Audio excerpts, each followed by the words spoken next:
Now, quite early in the war, pigeons begin to save lives, and the Air Ministry in particular is very taken with the use pigeons are having for bomber command. أصدر السلاح الجوي الملكي قراراً يوجب مرافقة حمامتين في جميع مهمات إلقاء القنابل لاستخدامهما كوسيلة اتصالات طارئة في حال سقوط الطائرة. في حال تعذر استخدام اللاسلكي فإن الحمامتين تتحملان مسؤولية العودة إلى الوطن لطلب المساعدة. كانت هناك حمامة اسمها وينكي، وكانت فرصة بروزها وشيكة. And there's a very famous story when a Beaufort crashes in the North Sea after having done a sortie off the Norwegian coast. تعطل أحد محركات قاذفة قنابل، وبينما كانت تتجه نحو البحر كان لدى الطاقم الوقت الكافي لإرسال رسالة استغاثة.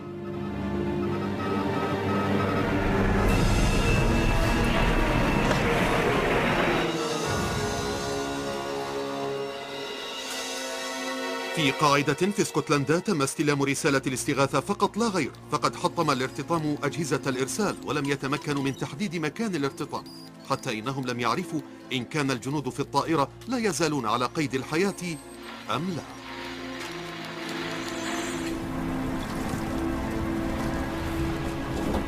ولكن الطاقم نجا. تم إطلاق وينكي من حطام الطائرة لتطير مسافة 180 كيلومترا لتصل إلى مقرها. تم إرسال قارب إنقاذ من القاعدة، ولكن فرصة العثور على الطاقم كانت ضئيلة جدا. كانت مساحة منطقة البحث واسعة للغاية. كان لدى الطاقم أمل وحيد بالنجاة. على الحمامة أن تزود فريق الإنقاذ بالمعلومات الكافية لتضييق مساحة البحث في البحر، ولكن واجهت الكثير من الصعاب. Just imagine February north of Scotland, RAF Lucas, cold windswept night. Winky went into the water and was covered in fuel and oil and salt water. Now, bearing in mind normally today we only race our pigeons A in the summer and B in daylight. Winky released through this atrocious weather in very dark conditions. نجحت وينكي في الوصول إلى مقرها عند فجر اليوم التالي. So Winky arrives back at the loft at RAF Lucas to be met by the loft manager there, Sergeant Davidson. He was obviously very pleased to see Winky back, but noted that her condition was far from its best, covered in oil and fuel, looking very fatigued.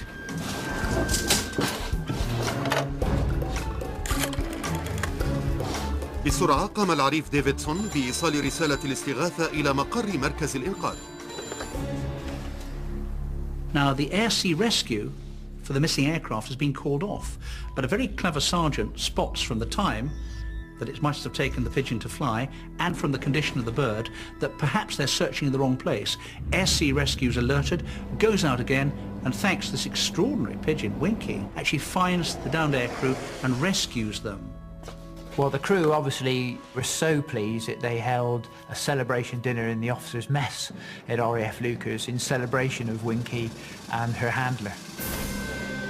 كانت وينكي أول حمامة تحصل على وسام فيكتوريا للحيوانات وهي ميدالية ديكن، وهكذا حصل الحمام على احترام جديد وكبير جدا. ولكن شجاعة وتصميم حمامة أمريكية أخرى نقل وحدة خدمة الحمام الوطنية إلى مستوى رفيع.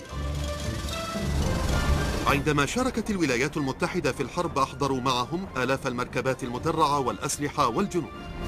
American soldiers at the rate of 150,000 every month. أحضروا معهم الحمام أيضا والمدرب على الطيران للعودة إلى القاعدة العسكرية في أوروبا.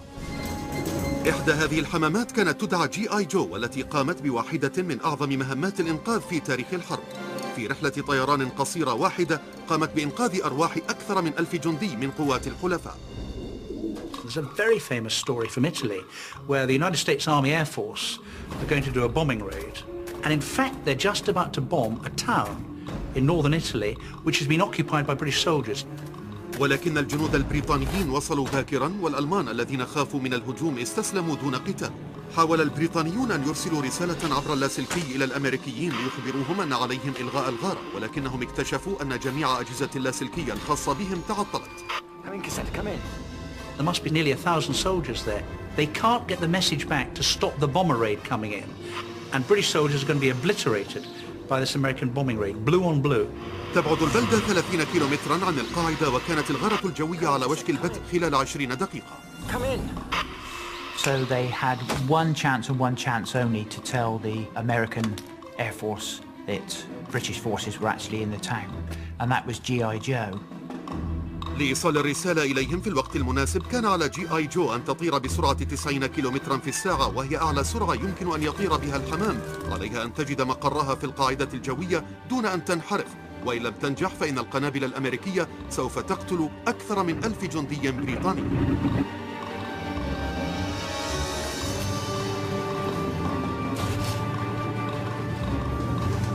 G.I. Joe managed to fly those 20 miles in 20 minutes, and the aircraft were literally on the runway, ready to take off for their bombing mission before the raid was aborted. ما قامت به G.I. جو أنقذ حياة أكثر من 1000 جندي بريطاني. لا زال جسدها موضوعا في ركن الشرف في متحف القوات العسكرية في نيوجيرسي، أمريكا. كان أعضاء وحدة خدمة الحمام الوطنية الأبطال ينقذون الكثير من الأرواح. تم إيصال ما يقارب 98% من الرسائل بنجاح، وهذا جعل القادة العسكريين يدركون أهمية الحمام. لكن حصل شيء ما هدد بنهاية مفاجئة لوحدة خدمة الحمام الوطنية. أدرك الألمان مدى أهمية الحمام لدى قوات الحلفاء، وقرروا أن يطلقوا سلاحهم السري قاتلا حيا للحمام. إنه الصقر الجوال. كانت حرب شاملة بين الطيور على وشك البدء.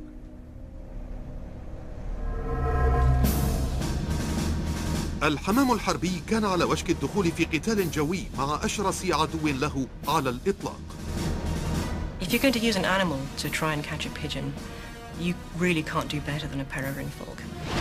كان الألمان يقومون بتربية الصقور كجزء مهم من نظام الدفاع، وهو اصطياد الحمام التابع لقوات الحلفاء، وقاموا بإطلاقها من أعشاشها الواقعة في المناطق المحتلة في فرنسا وبلجيكا وهولندا. The Germans have a good pigeon service. They'd kept their pigeons going between the two world wars, and their pigeon service leads them to think that they must do something about the Brits and the British pigeons. قاموا بإعادة تعبئة القوات لقطع خطوط الاتصال هذا. Our defense against the carrier pigeons was vast.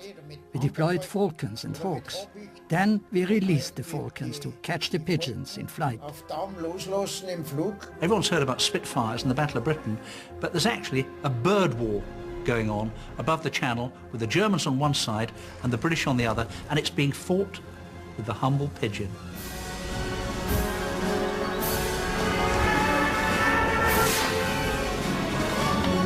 تم إسقاط الكثير من الحمام التابع للقوات البريطانية والأمريكية من قبل الصقور.